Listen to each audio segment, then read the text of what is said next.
Johannes Chrysostomus Wolfgangus Theophilus Mozart, más conocido simplemente como Wolfgang Amadeus Mozart, fue un músico y compositor salzburgués fallecido en 1971 y considerado uno de los músicos más influyentes y destacados de toda la historia.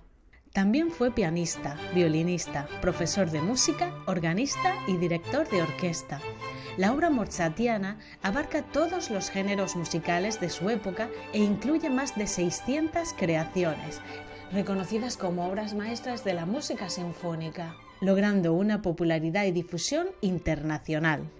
Nació en 1756, fue el hijo menor de 7 hermanos, aunque debido a la altísima mortalidad infantil de la Europa de la época, de esos 7 hijos que tuvo el matrimonio, solo sobrevivieron 2, el propio Wolfgang y su hermana Nannerl. Su progenitor, Leopold Mozart, era un músico al servicio del príncipe arzobispo de Salzburgo, un experimentado profesor religioso e inteligente, y muy orgulloso. Este componía y daba clases de música. Después del nacimiento de Wolfgang, abandonó todo, salvo las tareas propias de su cargo, para dedicarse de manera exclusiva a la formación de su hijo. Fue exigente como padre y como profesor, y en todo momento estuvo al tanto de la formación de Wolfgang para guiarlo como hombre y como artista.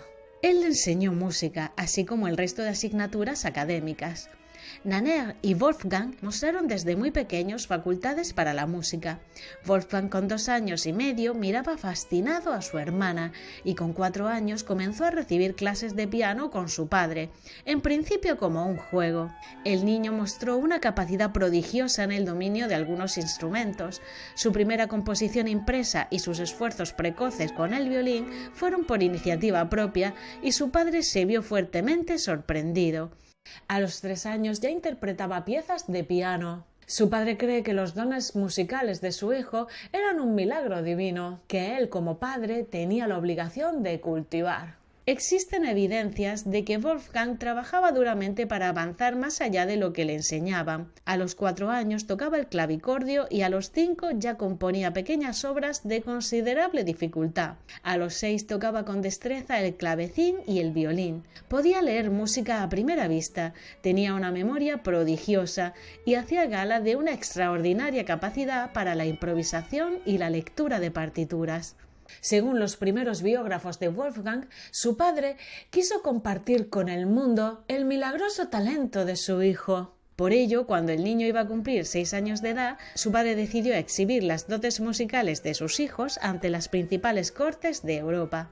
Sus interpretaciones eran del aprecio de la aristocracia y la realeza europea. Durante estos años, su padre mostraba a él y a su hermana Nannerl como niños prodigio.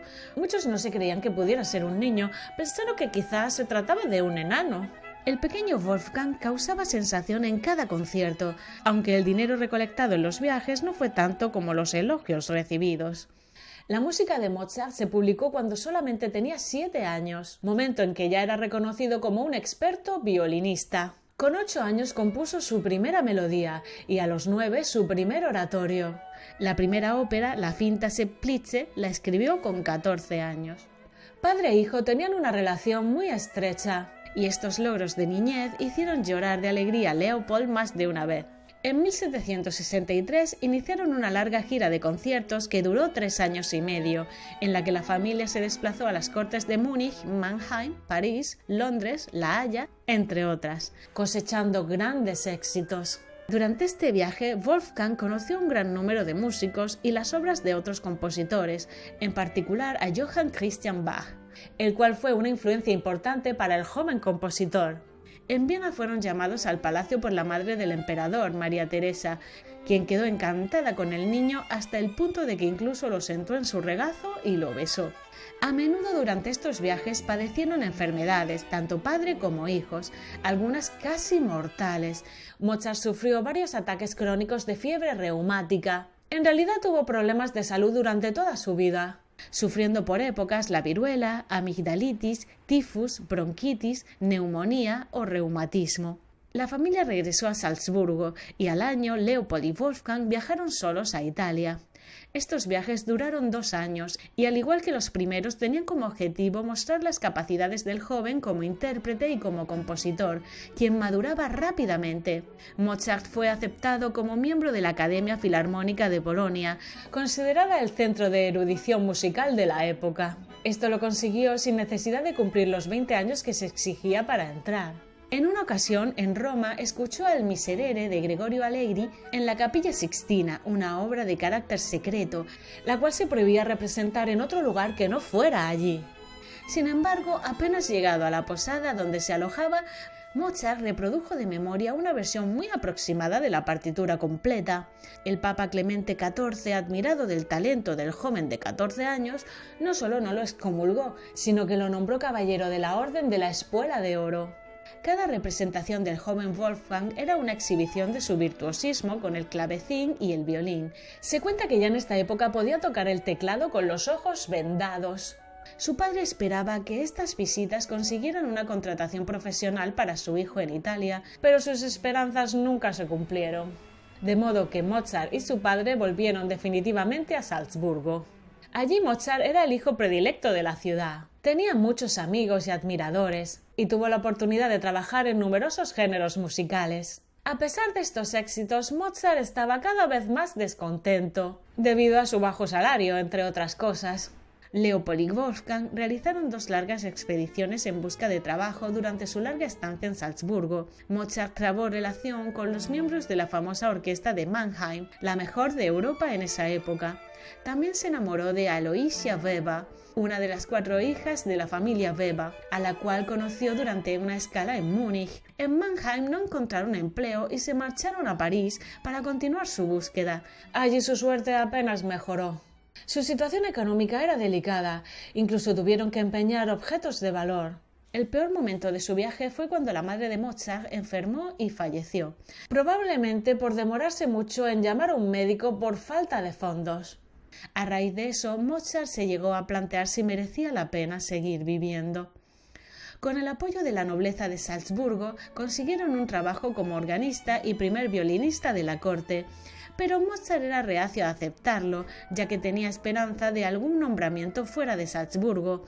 En Múnich se volvió a encontrar con Aloysia, convertida en una exitosa cantante, pero ella le dejó claro que no estaba interesada en él. Finalmente, Wolfgang regresó a Salzburgo y aceptó el puesto, pero a regañadientes. La relación de Mozart con su patrón, el nuevo príncipe arzobispo, Hieronymus von Colloredo, fue bastante turbulenta por sus continuas discusiones. Este se mostraba autoritario e inflexible y le prohibió realizar ciertas actuaciones. En una ocasión, Mozart se negó a hacer de mensajero del arzobispo. Este le insultó y Mozart presentó su dimisión, hasta que finalmente, tras una escena violenta, Mozart fue expulsado literalmente con una patada en el culo.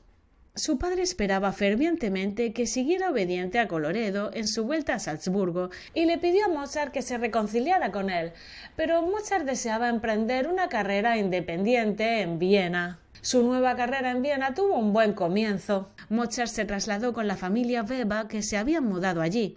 Componía de forma prolífica y pronto se consolidó como el mejor intérprete de piano de Viena. También prosperó como compositor. Tras su fracaso sentimental con Aloysia Weber, encontró consuelo en Constanze, la hermana menor, quien le amó verdaderamente. Finalmente, sin el consentimiento paterno, Wolfgang y Constanze se casaron.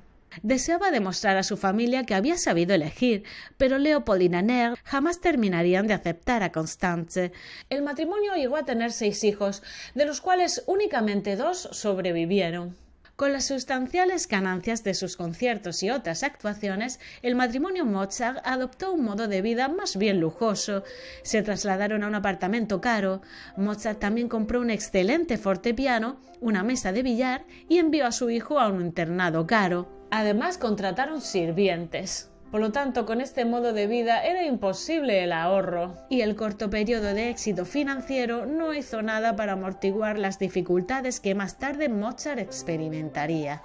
Por este tiempo, Mozart se convirtió en francmasón y acudió a muchas de sus reuniones. Muchos de sus amigos eran masones y en muchas ocasiones compuso música masónica.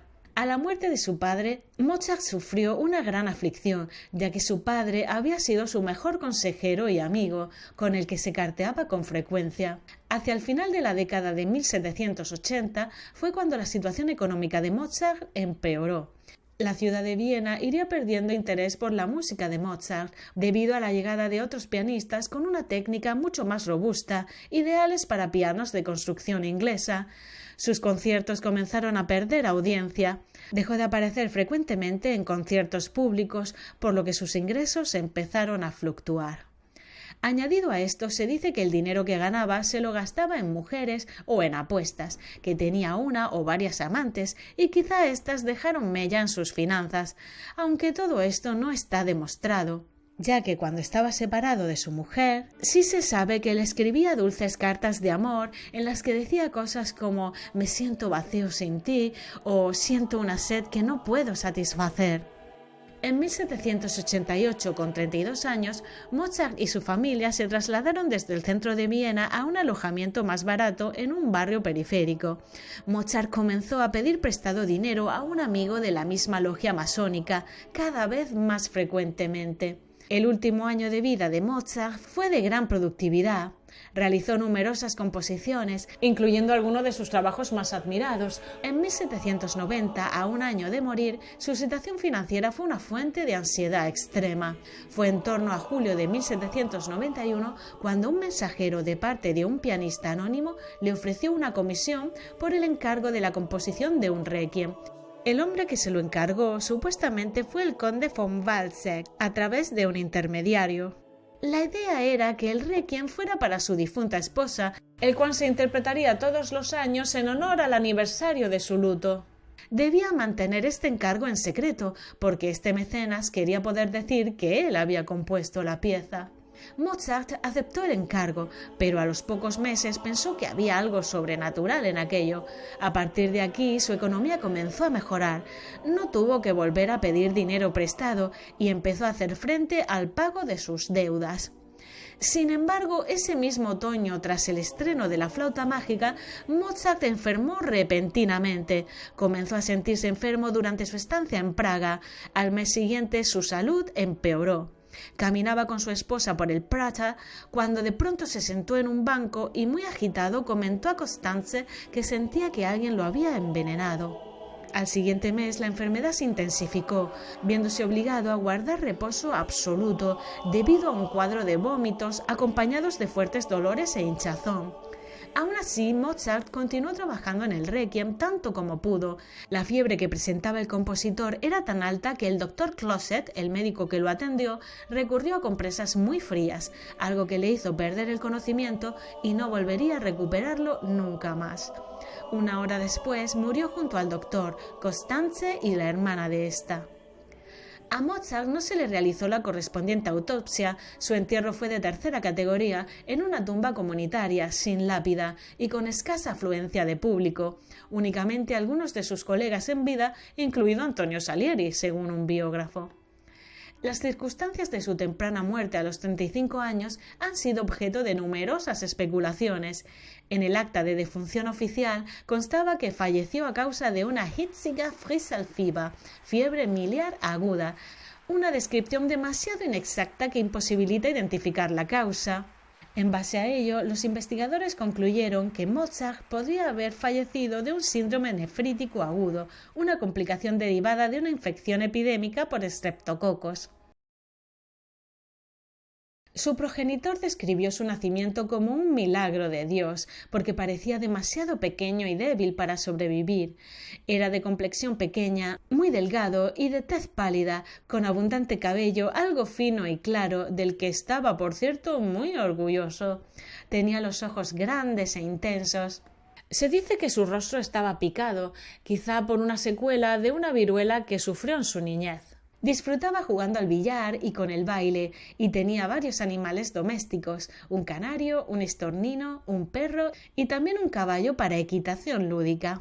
En particular, en su juventud, Mozart tenía una curiosa inclinación por el humor escatológico, no tan raro en su época. que se aprecian muchas de sus cartas que han sobrevivido, especialmente aquellas escritas a su prima Marianne Thekla Mozart, con quien inició una pícara relación, pero también en su correspondencia con su hermana Nannerl y sus padres. Mozart incluso escribió música un tanto grosera, como el canon Leck mich im Arsch. Sin embargo, muchos expertos opinan que esto se debía a la manera de expresarse de los miembros de su familia, ya que se han encontrado cartas escritas por su madre y su hermana en las que se expresaban con un léxico similar. A Mozart le interesaba el Estado casi tanto como los problemas sociales. Era un mundo que no podía ser captado por los sentidos y por lo tanto para el que no tenía tiempo. El evento político más importante que vivió para presenciar, la Revolución Francesa, no recibe ni una sola palabra de mención en sus cartas. Le era una insignificancia total al lado de lo que movía su vida, el amor. De hecho, la música de Mozart es una gran celebración del amor, no en el sentido erótico, sino más bien en el sentido de seducir corazones, de ganarse el privilegio de ser amado, de ser el preferido, el elegido entre todos, yo primero antes que nadie. Era impaciente, hiperactivo, capaz de componer obras mientras caminaba, montaba a caballo o jugaba al billar. A Mozart le gustaba disfrutar de la vida, tenía mucha chispa y ataques de locura. Era hospitalario cuando invitaba a alguien a su casa, le solían gustar las bebidas alcohólicas, que podía llegar a beber con poca mesura, y abusaba también de sustancias existentes en la época. Podía tener cambios de personalidad súbitos. Le gustaba vestir ropa elegante, jugar, reír y pasarlo bien. Tenía un carácter un tanto pueril, aunque quizá no tan exagerado como aparece en la película Amadeus. Era una persona bondadosa, siempre dispuesta a complacer a los demás, sensible, tierno y con una gran agilidad mental, aunque gobernado por sus emociones y sentimientos. Se dejaba llevar por el corazón, no por su cabeza. No podía contener sus emociones. En ocasiones, durante las representaciones, saltaba al escenario, golpeteaba las sillas o se ponía a maullar y dar volteretas. Se dice que cuando se concentraba en sus trabajos hablaba de forma confusa y desconectada, hacía gestos exagerados, las muecas, los movimientos repentinos y repetitivos de las manos y pies, junto con la coprolalia, todo ello sirvió para que se le asociara al síndrome de Tourette. Sin embargo, muchos expertos opinan que no padecía este síndrome, sino que simplemente obedecía a la forma de ser del compositor. Podía llegar a ser irrespetuoso y caprichoso, pero también delicado, e incluso también algo tímido. Tienen gran sensibilidad. En este caso, Mozart era capaz de componer tanto obras de una alegría banal como tragedias desgarradoras. Era de carácter trabajólico, trabajaba desde temprano en la mañana hasta tarde en la noche. Usaba sutilezas psicológicas para crear a sus personajes. No los estereotipaba o los caricaturizaba, sino que por el contrario tenían naturaleza humana. Actualmente lo consideran alguien angelical, como tocado por Dios. Él mismo llegó a decir cosas como: «No tengo objeciones en demostrar mi talento para la composición. Fue la bondad de Dios la que me dio mi capacidad». Le asombraba que no todo el mundo quisiera oírle. Sufría si no se le reconocía su trabajo realmente. También tenía una curiosa obsesión por la higiene de su esposa. En sus cartas le rogaba que se tomase un baño cada día durante al menos 1 hora. Mozart también insistía en que ésta permaneciera en casa, ya que tenía verdadero temor a ser abandonado. A más de 200 años de su muerte, se sigue considerando un niño prodigio que cambió la música clásica y murió desahuciado. Pero quizá esto no es cierto del todo. En realidad fue muy valorado en vida, y si murió siendo humilde económicamente, no fue porque no se le pagara bien, sino por el derroche que mantenían tanto él como su mujer cada vez que entraba dinero a la casa. Son muchos los que piensan que Mozart nació con un don especial. Por ejemplo, Joseph Haydn decía: «La posteridad no volverá a ver semejante talento en 100 años». Sin embargo, pocos han oído hablar de la hermana de Mozart, Nannerl, quien era tan talentosa o incluso más que su hermano. Ella realmente pasó sin pena ni gloria. Nannerl Mozart era el nombre artístico bajo el que se bautizó musicalmente. Su nombre real era Marianne Walburga Ignatia Mozart. Desde pequeña, su padre le enseñó a tocar diversos instrumentos como el piano, violín y clavecín, convirtiéndose en una auténtica niña prodigio. A los 7 años, ante la atenta mirada de Wolfgang, ella interpretaba maravillosamente en clave y piano. Su padre, al observar la destreza musical de la joven, la llevó por diversas ciudades entre las que destacan París y Viena, en las que explotaba su talento. Las primeras veces que las palabras virtuosismo y prodigio se asociaron al famoso apellido fue por las exquisitas ejecuciones de obras musicales que hacía en Europa Marianne Mozart, Nannerl, la hermana mayor.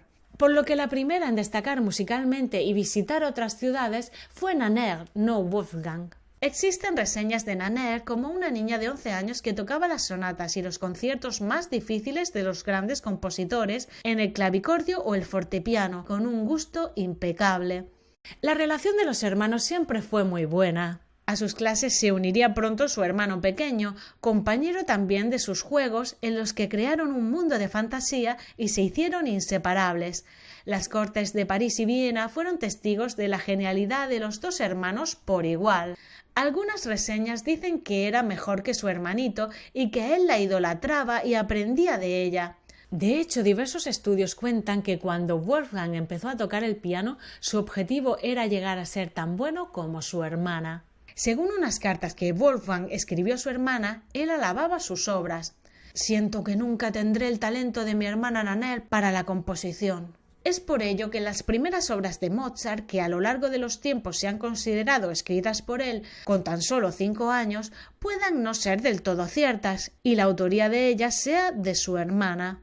Ciertamente no existen obras firmadas por Nannerl, pero tampoco es demasiado raro, ya que en esa época las mujeres no podían poner su nombre a nada, y mucho menos a una obra musical. En el siglo XVIII no estaba bien visto que una mujer destacara en el mundo musical, y su padre, aterrado por ser señalados por parte sobre todo de la Iglesia, por estar realizando algo que no estuviera bien, decidió que su hija abandonara la música y dejara paso a su hermano, puesto que él, al ser varón, lo tendría más fácil. Su carácter dócil y obediente facilitó que dejara la música a los 14 años y se centrara en prepararse para ser una buena esposa. Conforme Wolfgang fue creciendo y haciéndose un nombre en el mundo de la música, muchas de las obras se las enviaba a su hermana para que las revisara. Sabía que los arreglos que ella pudiera hacerle siempre iban a mejorar la calidad de su obra. En 1770 ella le envió una obra que había compuesto y Wolfgang escribió: «Hermana querida, estoy asombrado de que puedas componer tan bien. La canción que escribiste es tan hermosa». Pero a diferencia de la obra de él, la de Nannerl no sobrevivió. Al principio, su padre dedicaba palabras de aliento a su hija. «Mi pequeña niña toca las obras más difíciles que tenemos con increíble precisión y gran excelencia». Sin embargo, dejó a su hija relegada, deshizo su carrera al enviarla de regreso a la casa, apenas tuvo la edad de casarse y se convirtió en el hacedor de la carrera de su hijo. Ya desde pequeño creció con la idea de que era el favorito del padre y merecedor de lo mejor.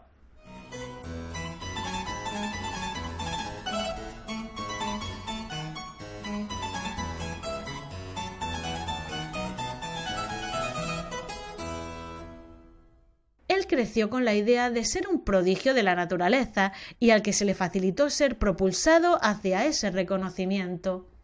A mi modo de ver, la creencia que posee alguien de sí mismo es lo que le hará ser considerado como tal. Es posible quizá que los niños tengan un potencial increíble y solo si es cultivado dé esos frutos maravillosos. En la historia de Nannerl apreciamos cómo la falta de aliento hacia el niño provoca que nadie lo considere un genio. Nannerl envejeció frágil, apenas pudiendo hablar. El ámbito en el que vivía, sola, lucía tan frugal que uno podría pensar que era indigente. Murió a los 78 años, siendo olvidada por el mundo bajo la sombra proyectada de su hermano. Todo esto me hace reflexionar en que la razón de ese virtuosismo venía dado porque ambos hermanos fueron educados de la misma forma. Con respecto a su talento musical, aunque no pongo en duda la facilidad de aprendizaje que tenga un individuo en concreto, Personalmente creo que pesa mucho más ser educado desde muy pequeño en una determinada materia con devoción y celo.